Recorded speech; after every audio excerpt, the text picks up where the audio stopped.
Thank you. Thank you.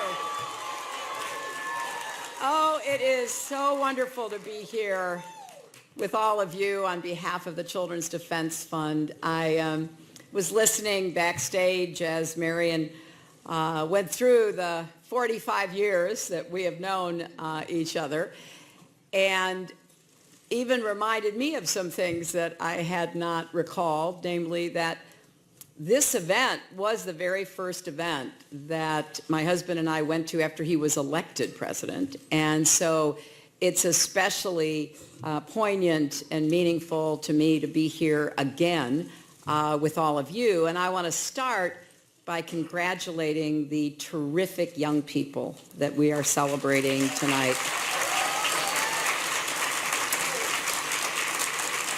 You will hear more about each of them because each has faced painful challenges, violence and poverty, abandonment, but they never gave up. They never stopped reaching, never stopped dreaming, and yes, they have beaten the odds. They call Troy the little poet who could.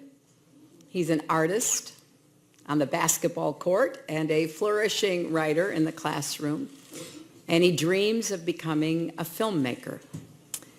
Bethany lived in one foster home after another, but with the help of a wonderful teacher and her own determination, she is thriving and hopes to become a doctor so she can care for others.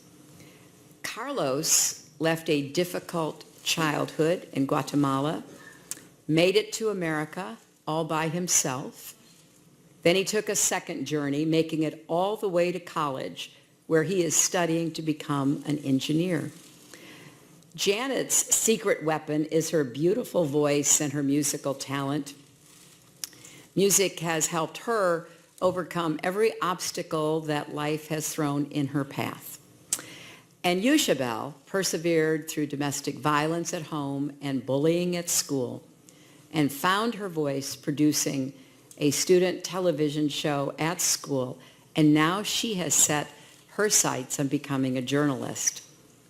These fearless, generous, open-hearted, determined young people represent a rising generation that should give us all much hope for the future. And they represent the continuing commitment of the Children's Defense Fund and Marion Wright Edelman. Now, I will admit, coming here tonight wasn't the easiest thing for me. There have been a few times this past week when all I wanted to do was just to curl up with a good book or our dogs and never leave the house again. But if there's anyone who knows how to pick yourself up and get back on your feet and get to work, it is Marion. And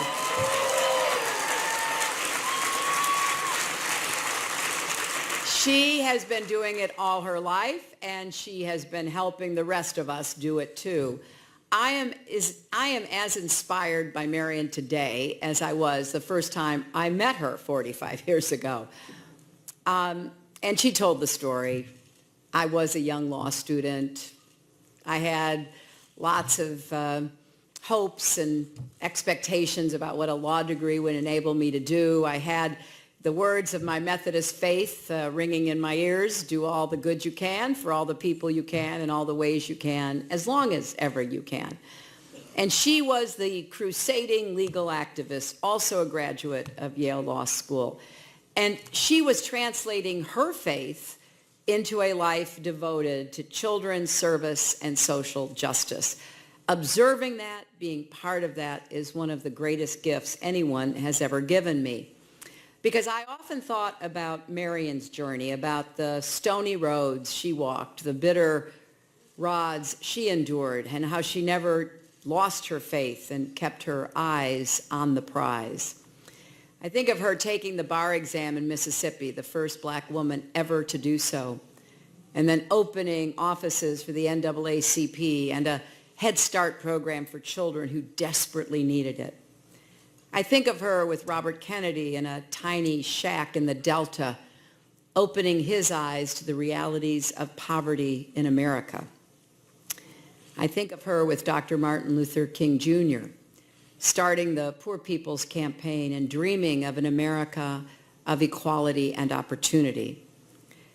You have to look at Marion's life and ask, how did she beat the odds when so many gave up the hopes of those early days?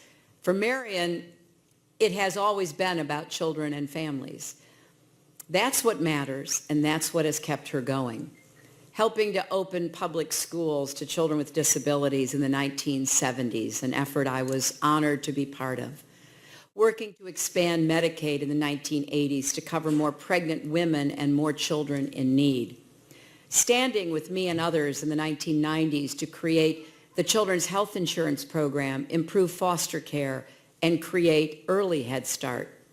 Fighting in recent years to build a bipartisan movement to dismantle the school-to-prison pipeline and reform our criminal justice system, especially for juveniles, and spending countless hours mentoring and training the next generation of leaders and activists at Haley Farm.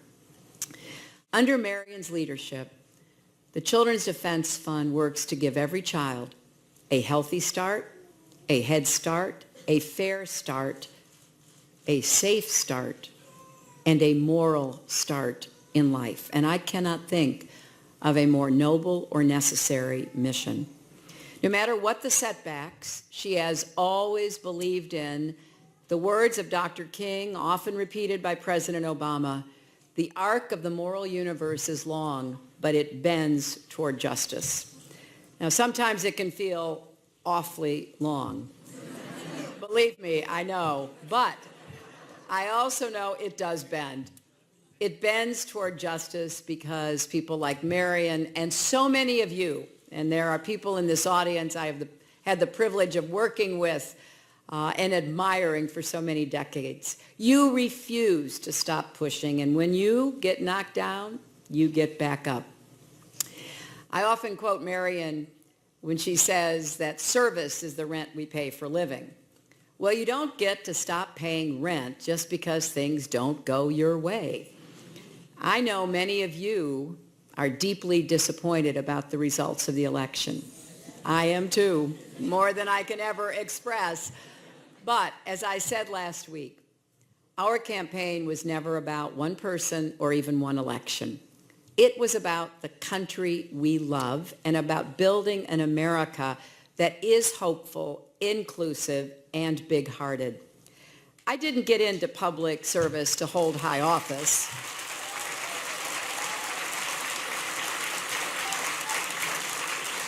45 years ago, that would have seemed an absolute, incredibly wrong-headed view. But I did decide to be an activist, to use my law degree to help kids. Every child deserves to have the opportunity to live up to his or her God-given potential. And I believe the measure of any society is how we treat our children. And as we move forward into a new and in many ways uncertain future, I think that must be the test for America and for ourselves. Despite the progress, and we have made progress under President Obama, more than 31 million children still live at or near poverty in America. And I hoped to have had the opportunity to build on the progress that President Obama has made, because I know that we are stronger together when we are lifting each other up. And let's be clear, when I talk about children in or near poverty, this isn't someone else's problem. These aren't someone else's children. This is America's problem because they are America's children. Child poverty isn't just an urban challenge or a Black or Latino challenge, although children of color continue to suffer disproportionately from high rates of poverty. But make no mistake, there are poor children of every race and ethnicity. 3 out of every 10 white children in America are at or near poverty. That is more than 11 million kids. And when you add in 11 million Latino children, more than 6 million black children, 1.5 million Asian and American Indian children, nearly 2 million children of 2 or more races, the scope and scale of this challenge becomes clear. Poor children live in every state and every congressional district, so they deserve the attention and efforts of every one of our representatives and leaders. And the measure of success must be how many children and families climb out of poverty and reach the middle class. We know what works to support kids and give them opportunities to succeed. Parents need good paying jobs, affordable quality health care and child care, to have help balancing the demands of work and family. Communities need investments that lift families up, not neglect that lets them fall further behind. There are millions of children who will go to school tomorrow in classrooms with crumbling ceilings, empty bookshelves, and walls covered with mold. There are children in places like Flint, Michigan, drinking water poisoned by lead. And children all over our country face the daily danger of gun violence. We have to ask ourselves, what are we doing to give them the safe and healthy lives they deserve? There are also children who are afraid today, like the little girl I met in Nevada who started to cry when she told me how scared she was that her parents would be taken away from her and be deported. No child should have to live with fear like that. No child should be afraid to go to school because they're Latino or African American or Muslim or because they have a disability. We should protect our children and help them love themselves and love others. So, there's a lot of work to do. As long as any child in America lives in poverty, as long as any child in America lives in fear, as long as any child, not just here, but in the world, faces these challenges, there is work to do. Girls as well as boys in every country, on every continent, deserve that chance to fulfill their own potential. And it is going to take all of us doing our part. I wrote a book 20 years ago called It Takes a Village, and a lot of people asked, what the heck do you mean by that? Well, I meant what CDF has represented and understood from the beginning. None of us can raise a family, build a business, heal a community, or lift a country by ourselves. We have to do it together. So I urge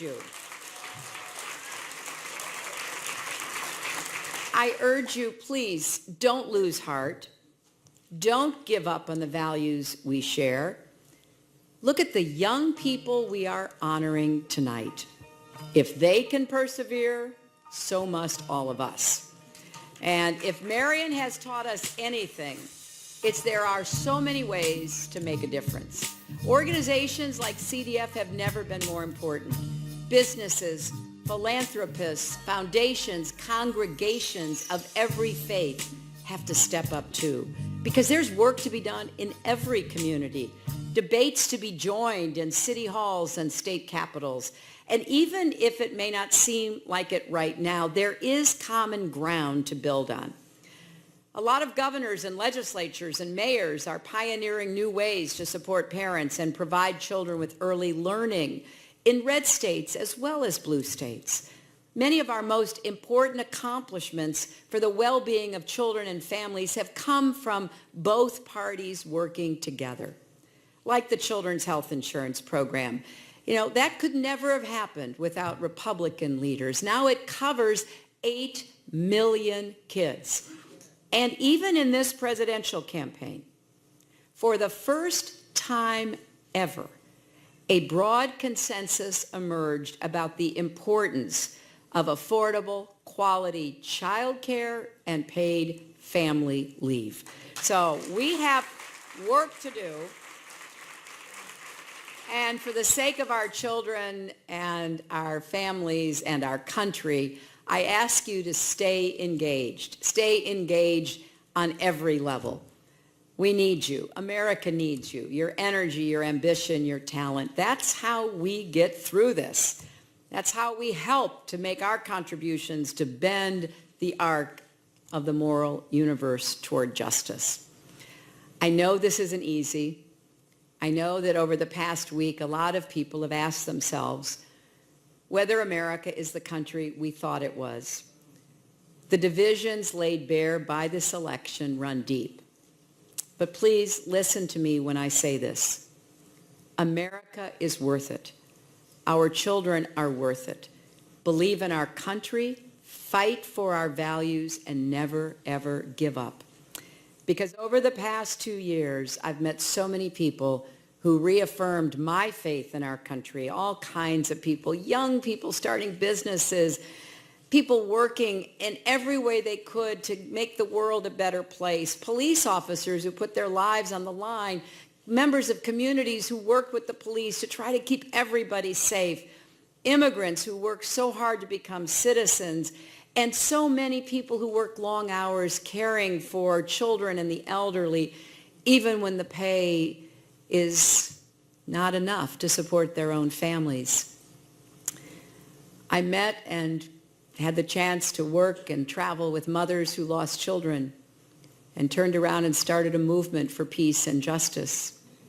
A pastor in South Carolina who shared his Bible with me, open to 1 Corinthians. Love never fails, it tells us, and I believe that. Way back when I was in college and I gave the commencement speech, I said to my classmates then that our goal should be to make what appears to be impossible possible. Well, I may be older now, a mother and a grandmother. I've seen my share of ups and downs, but I still believe that we can make the impossible possible. And I will hope that the stories of the young people we're honoring tonight, Marion's story, all that she's achieved, the Children's Defense Fund has often made the impossible possible. And then finally, as some of you heard me say during the campaign, I draw hope and sustenance from another person who influenced my life and still does every day, my mother. I've talked about her difficult childhood. She was abandoned by her parents when she was just 8 years old. They put her on a train to California all by herself in charge of her little sister who was 3 years younger. She ended up in California where she was mistreated by her grandparents, ended up on her own working as a housemaid. She beat the odds. She found a way to offer me the boundless love and support she never received herself. I think about her every day, and sometimes I think about her on that train. I wish I could walk down the aisle and find the little wooden seats where she sat, holding tight to her younger sister, all alone and terrified. She doesn't yet know how much more she will have to face and even suffer. She doesn't yet know she will find the strength to escape that suffering. That's still years off. Her whole future is unknown, as it is for all of us, as she stares out at the vast country moving past her. And I dream of going up to her and sitting next to her and taking her in my arms and saying, look at me and listen. You will survive. You will have a family of your own, 3 children. And as hard as it might be to imagine, your daughter will grow up to be a United States Senator, represent our country as Secretary of State, and win more than 62 million votes for President of the United States.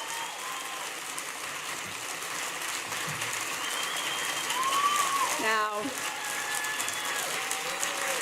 I can't, and you can't go back in time and hug all those children that preceded us, but we can do that now. We can reach out to make sure every child has a champion, because I am as sure of this as anything I have ever known. America is still the greatest country in the world.